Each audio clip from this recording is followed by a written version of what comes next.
Chers entrepreneurs, on vous fait vivre le Salon des entrepreneurs de Paris pour l'édition 2015. Avec moi, une femme entrepreneur, Aurélie Perruche, bonjour. Bonjour. Vous êtes cofondatrice de l'entreprise Masspatule, masspatule.com. Tout à Alors fait. masspatule.com, qu'est-ce que c'est? Qu'est-ce que vous faites?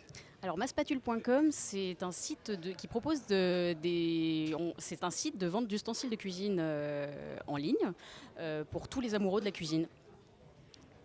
Donc on peut tout acheter tout autour de la cuisine, donc des spatules, des casseroles, des poubelles, Tout ce qui des va dans la chariots courts, cuisine en fait. tout ce qui va dans la cuisine. Alors où vous en êtes aujourd'hui dans votre activité? Alors aujourd'hui, donc maintenant ça va faire un peu plus de 2 ans, pratiquement 3 ans. On fait 2 millions d'euros de chiffre d'affaires, 5 salariés. Et c'est vrai qu'on est plutôt content voilà, de l'activité avec toutes les émissions culinaires que l'on voit partout à la télé. Ça impacte beaucoup votre business, toutes les émissions type Top Chef? Bah alors en fait je sais pas, il y a peut-être les émissions culinaires plus la crise, parce que c'est vrai qu'on dit souvent qu'avec la crise les gens vont moins au restaurant et cuisinent un peu plus, donc peut-être que ça a été aussi un mix des deux, mais c'est vrai que les émissions culinaires jouent beaucoup parce qu'aujourd'hui il y a beaucoup de particuliers qui veulent s'équiper comme des professionnels, donc comme ce qu'ils voient à la télé, et du coup ils cherchent ces ustensiles, donc nous on est là un peu à l'affût sur les réseaux sociaux ces soirs-là pour essayer de leur vendre la spatule, le cul de poule, le fouet et compagnie. Alors, Aurélie Perruche, c'est pas votre première entreprise que vous Non. avez créée. Vous avez créé une entreprise qui s'appelle Likiwi. Oui. Qu'est-ce que ça faisait et pourquoi est-ce que vous avez décidé de switcher sur Masspatule? Alors en fait, à la sortie de mes études avec mon associé Evan Morales, on a créé Likiwi, qui est une application pour téléphoner gratuitement. On visionne une petite pub qui nous fait gagner des points et qui nous permet de téléphoner gratuitement vers les fixes et les mobiles dans le monde entier. Et c'est vrai qu'en fait, on a travaillé 2 ans dessus. L'application marchait plutôt pas mal, seulement elle n'a pas atteint les objectifs qu'on s'était fixés.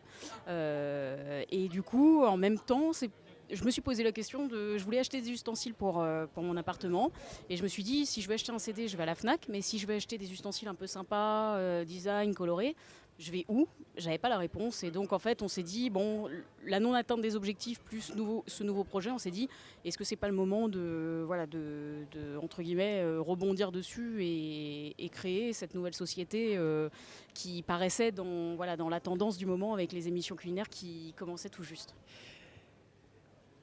Donc, vous avez surfé sur ces émissions culinaires et vous avez saisi l'opportunité de lancer ce site e-commerce. Quels ont été les principaux facteurs de réussite sur ce projet?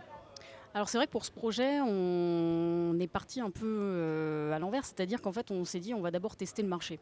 Parce que c'est vrai que j'ai toujours aimé la cuisine, mais c'est vrai que les ustensiles en soi, On voilà, pense surtout au gâteau plutôt que... exactement, on pense surtout à ce qu'on va faire avec, mais pas forcément la fonctionnalité de chaque ustensile. Donc en fait on s'est dit on va faire un site internet, puisqu'avec mon associé on était ingénieur, on s'est dit ça va pas nous coûter grand-chose, on va faire un site. On va tester un peu le marché, et la petite anecdote au début, c'est même en fait on n'avait pas de stock, on allait acheter dès que les clients commandaient, on allait acheter ça aux Galeries Lafayette, et après on se faisait rembourser dès qu'on avait les fournisseurs qui nous livraient.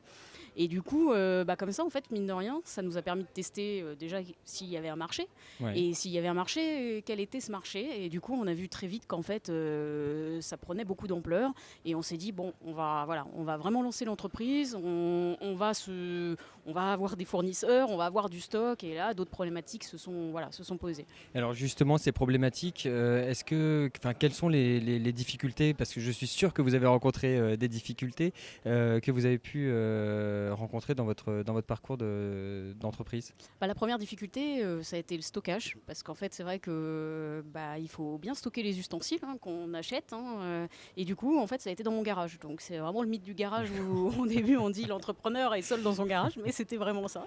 Et du coup la première fois ça a été voilà, j'ai utilisé le garage de mes parents. Je me suis dit, j'ai mis quelques étagères et on a mis les ustensiles là-dessus. Et après, au fur et à mesure, on a grossi. On a passé une étape aussi où le premier Noël qu'on a passé était assez fatidique, parce que on passait de quelques commandes par jour à 100, 200 commandes par jour. Et on s'est dit, on peut plus gérer, parce que même avec 24 heures dans une journée, on peut pas faire tous les colis de la journée. Et du coup, après. Et vous aviez anticipé cette croissance?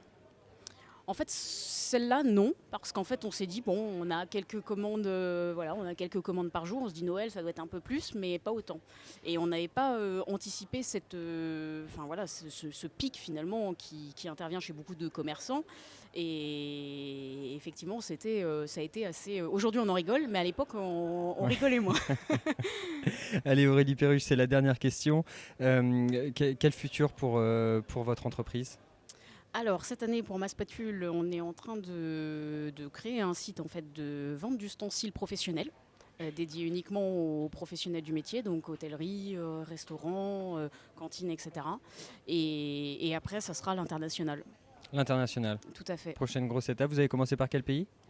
On est en train de réfléchir sur les pays du Sud, l'Italie, l'Espagne, probablement.